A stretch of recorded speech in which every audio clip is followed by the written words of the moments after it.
So guess who just got really bored and decided to read chapter 1? Chapter 1. Oh, it's called Party.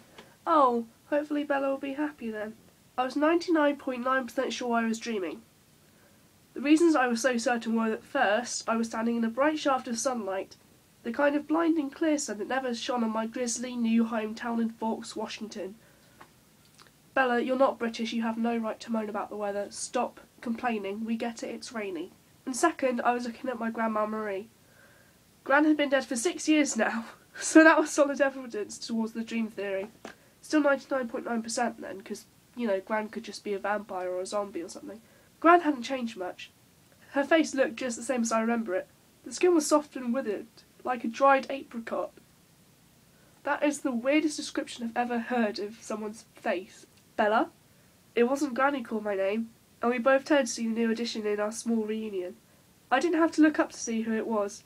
This was a voice I would know anywhere, know and respond to. I bet we can guess who this is, whether I was awake or asleep, or even dead. Listen, Bella, just between you and me, when you're dead, you can't communicate with anyone. No matter what kind of Ouija boards tell you, it's impossible.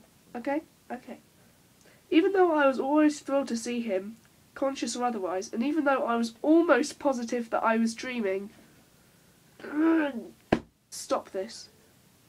I panicked as Edward walked towards us through the glaring sunlight. Oh no! Her Gran knows now.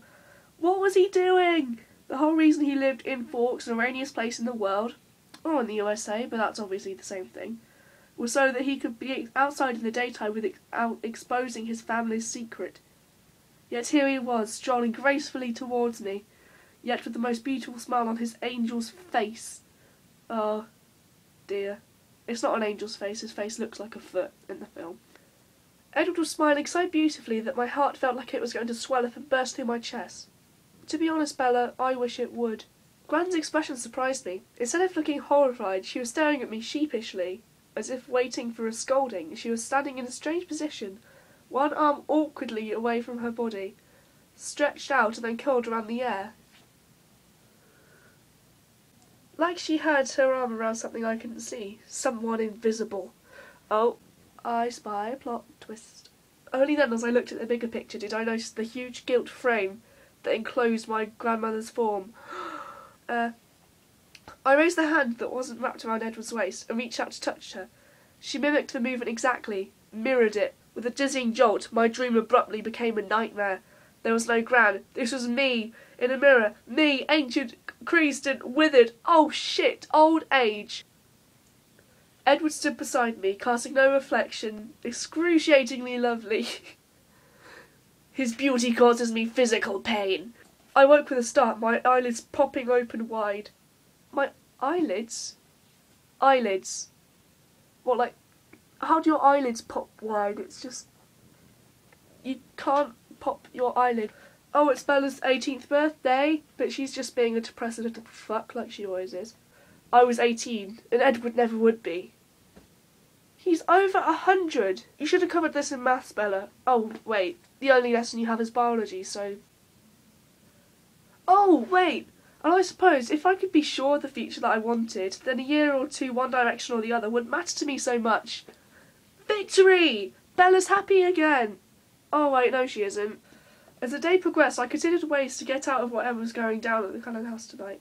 It would be bad enough to have to celebrate when I was in the mood to mourn, but worse than that, this was sure to involve attention and gifts. Oh god, not those things. Edward's just gone back to Bella's house and has just sat in the car on the driveway. He reached over to take my face in his hands. He handled me very carefully. Touched, surely. Handled makes it sound like she's some kind of animal, pressing just the tips of his fingers softly against my temples. My cheekbones. Okay, now Edward and Bella are watching Romeo and Juliet. Ed was talking about how he once was suicidal and now he isn't anymore, so that's good. I was thinking maybe I would go to Italy and do something to provoke the Vulturi?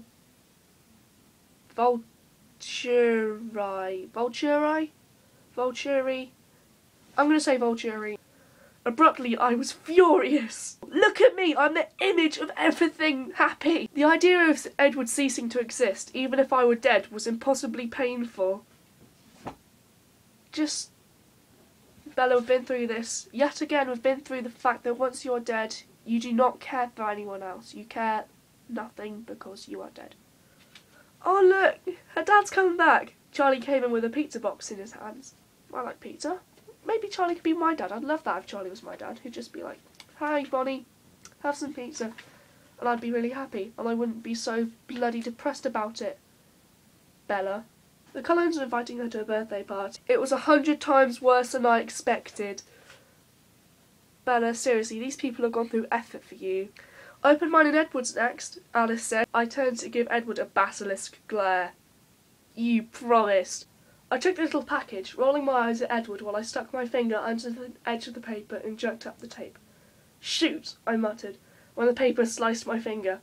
I pulled it out to examine the damage. A single drop of blood oozed from a tiny cut. Oh shit. Vampires. Vampires. They like blood. Bella's bleeding. She's got really, sexy blood. It all happened very quickly then. "No!" Edward roared. Maybe Edward's a lion now. Maybe that's why he's such a tense lion. He's roaring all the time.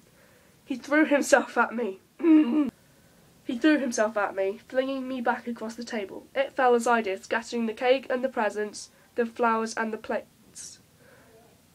This is a list. You don't put "and" twice in a list. It's scattering the cake, the presents, the flowers and the plates. Okay? Okay. I landed in the mass of shattered crystal. Jasper slammed into Edward and the sound was like the crash of boulders in a rock slide. Bam! Jasper tried to shove past Edward, snapping his teeth just inches from Edward's face.